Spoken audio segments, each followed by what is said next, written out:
এটা হলো শিব রেইকির সিম্বল, শত্রু স্তম্ভন সিম্বল। এটা শিব রেইকিতে এটা ইউজ করা হয়। হাতের এই জায়গাটায় আমি ড্র করি, তোমরা চাইলে বডির লেফট পার্টে এটাকে ড্র করতে পারো। এটা কি হেল্প করে? আমাদেরকে শত্রু থেকে হেল্প করে।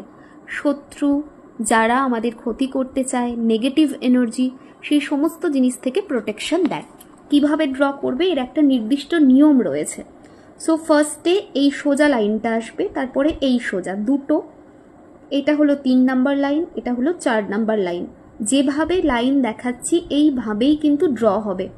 সো 1 2 3 4 হয়ে গেল।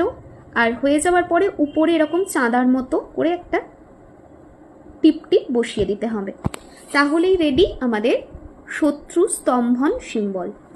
যারা প্রচণ্ড রকম শত্রু নিয়ে ভুগছো, কোর্ট কেস লিটিগেশন নিয়ে ভুগছো, প্রচণ্ড রকমের ডিসঅ্যাপয়েন্টমেন্ট লাইফে ফেস করছো বিকজ চারিদিক থেকে ঘিরে রয়েছো, অফিস পলিটিক্স নিয়ে যারা ভুগছো, যারা এরকম পজিশনে আছো যাদের মনে হচ্ছে আমার ওপরে কোনো কিছু খারাপ করার চেষ্টা করা হচ্ছে, তারা চোখ বন্ধ করে ভগবান শিবশম্ভুর এই সিম্বলটা তোমরা ইউজ করতে পারো। এটা শিব রেইকির সিম্বল, আমি তোমাদের পারমিশন দিলাম। তোমরা এটা বডির লেফট পার্টে এভরিডে ড্র করতে পারো, তাতে প্রচণ্ড ভালো রেজাল্ট পাবে।